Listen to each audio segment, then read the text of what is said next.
अल्हम्दुलिल्लाहि रब्बिल आलमीन वस्सलातु वस्सलामु अला सय्यिदिल मुरसलीन अम्मा बाद फ़अऊज़ु बिल्लाहि मिनश शैतानिर रजीम बिस्मिल्लाहिर रहमानिर रहीम अस्सलामु अलैकुम वरहमतुल्लाहि वबरकातुहू।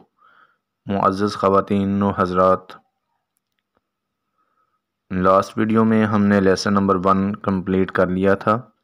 तो आज की वीडियो में इंशाअल्लाह अज़्ज़ा वजल हम मदनी कायदा का लेसन नंबर 2 स्टार्ट करेंगे। लेसन स्टार्ट करने से पहले आपसे यही रिक्वेस्ट है कि अगर आपने हमारी पहली वीडियोस नहीं देखी तो आप उनको ज़रूर देखिएगा, क्योंकि जब तक आप लेसन नंबर 1 को नहीं समझेंगे तब तक आपको लेसन नंबर 2 समझ में बिल्कुल भी नहीं आएगा। तो अगर आप कुरान पाक को दुरुस्त तलफ़ुज़ और दुरुस्त मखारिज के साथ ख़ूबसूरत आवाज़ में तजवीद व क़िराअत के साथ पढ़ना चाहते हैं तो आप लेसन नंबर 1 की वीडियोस लाज़मी देखिएगा। इंशाअल्लाह आपको हमारे चैनल पे लेसन नंबर 1 की कंप्लीट वीडियो भी मिल जाएगी और पार्ट 1, 2, 3 मुख्तलिफ़ पार्ट्स की सूरत में भी आपको लेसन नंबर 1 मिल जाएगा। तो चलिए आज का लेसन स्टार्ट करते हैं। अऊज़ु बिल्लाहि मिनश शैतानिर रजीम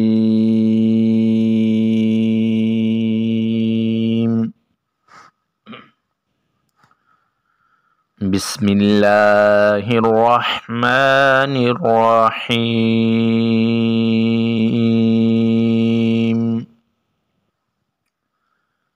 लेसन नंबर 2 हुरूफ़ मुरक्कबात।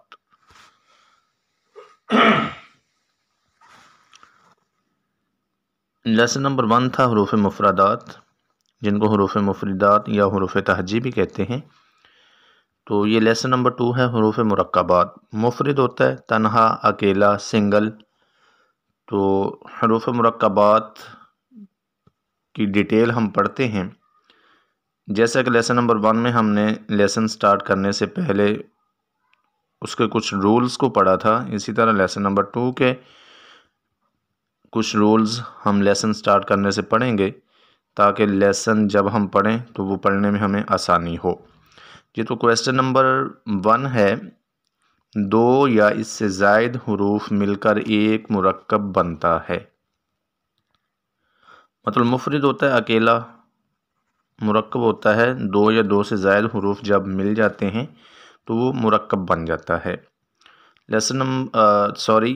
क्वेश्चन नंबर 2 है, मुरक्कब हुरूफ को मुफरिद हुरूफ की तरह अलग अलग पढ़ें। जैसे मुफरिद हुरूफ को हमने अलग अलग पढ़ा है, इसी तरह लेसन नंबर 2 में भी हम मुरक्कब हुरूफ को भी अलग अलग पढ़ेंगे। क्वेश्चन नंबर 3 है, इस सबक में भी तलफ़ुज़ की अदायगी का ख़ास ख्याल रखते हुए मारूफ़ यानी अरबी लहजा में पढ़ें। अरबी में लहजा में हमने इसको पढ़ना है। उर्दू तलफ़ुज़ जो हमने लेसन नंबर 1 में सीखा था कि बे, ते, से, इससे हमने परहेज़ करना है। चूँकि हम अरेबिक पढ़ रहे हैं तो फिर अरेबिक लहजे में ही हम इसको पढ़ेंगे। क्वेश्चन नंबर 4 है, जब 2 या इससे ज़ायद हुरूफ मिलाकर लिखे जाते हैं तो उनकी शक्ल कुछ बदल जाती है, चेंज हो जाती है। अक्सर हुरूफ का सर लिखा जाता है और धड़ छोड़ दिया जाता है। इसकी एग्जांपल आगे लेसन जब हम स्टार्ट करेंगे तो इंशाल्लाह आपको लेसन के अंदर मिल जाएगी। लास्ट क्वेश्चन है कि जो हुरूफ मुरक्कब होने की हालत में एक जैसे लिखे जाते हैं उनकी नुक्तों के रद्दो बदल से पहचान करें। मतलब जो उनके डॉट्स लगे होते हैं उनके ज़रिए से हमने पहचान करनी है कि ये कौन सा हर्फ बन रहा है। ठीक है जी, तो आगे हम लेसन स्टार्ट करते हैं। लेसन नंबर 2 की लाइन नंबर 1 हम पढ़ेंगे, आप तवज्जो से सुनिएगा। अलिफ। जैसा कि लेसन नंबर 1 में आपको बताया गया था, जो अलिफ है इसको बहुत सारे लोग जो है वो खींच के पढ़ रहे होते हैं, आलिफ आलिफ। तो ये रॉन्ग हो जाता है। इसको हमने खींच के यानी कि लंबा करके नहीं पढ़ना, बल्कि हमने इसको सिंपल तरीके से पढ़ना है। अलिफ लाम अलिफ। अब देखें लाम और अलिफ को मिला के लिखा गया है, तो लेकिन हमने इसको अलग अलग ही पढ़ना है।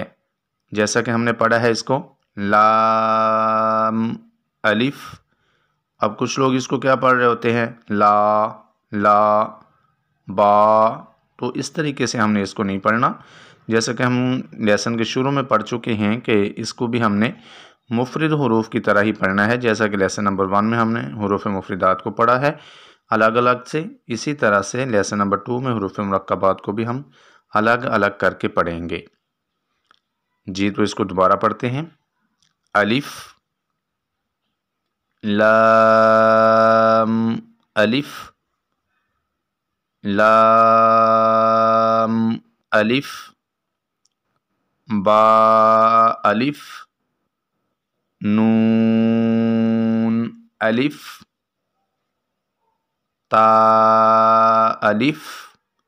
अब देखें कि बा, जैसा कि इसका सिर्फ पहले वाला हिस्सा लिखा गया है, जैसा कि हमने लेसन के स्टार्ट में रूल्स में पढ़ा है कि कुछ हुरूफ का सर लिख दिया जाता है और धड़ छोड़ दिया जाता है, यानी कि फर्स्ट वाला हिस्सा लिखा जाता है और जो सेकंड पार्ट होता है उसको छोड़ दिया जाता है।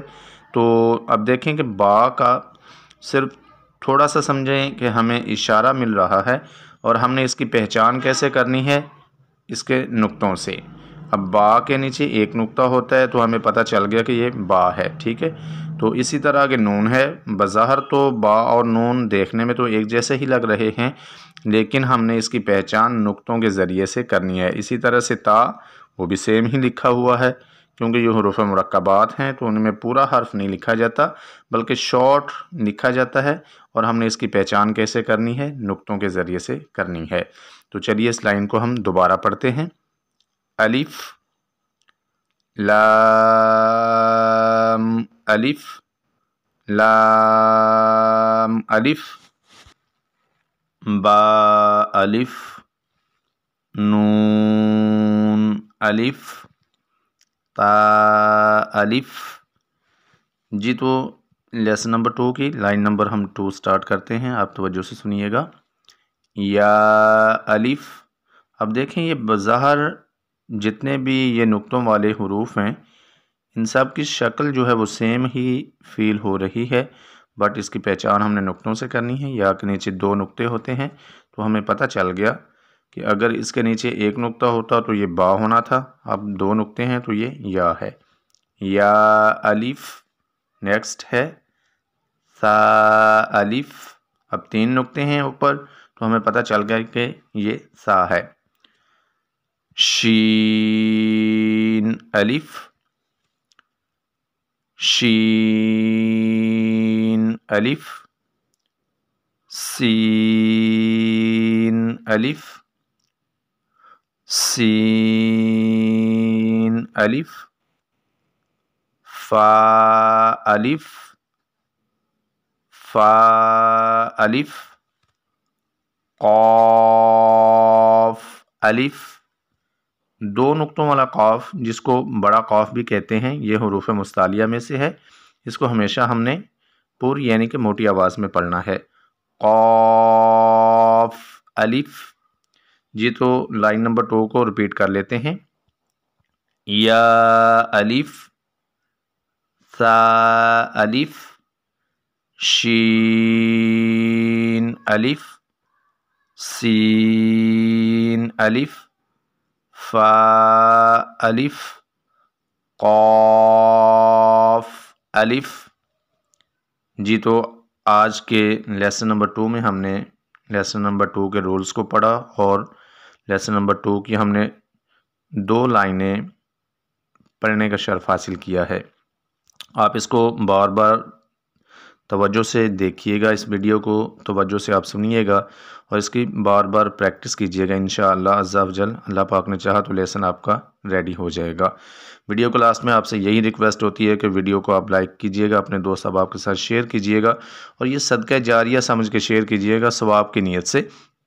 कि जितने लोगों तक आपकी ये वीडियो पहुंचेगी इंशाअल्लाह आपको भी उसकी शेयरिंग का सवाब ज़रूर मिलेगा।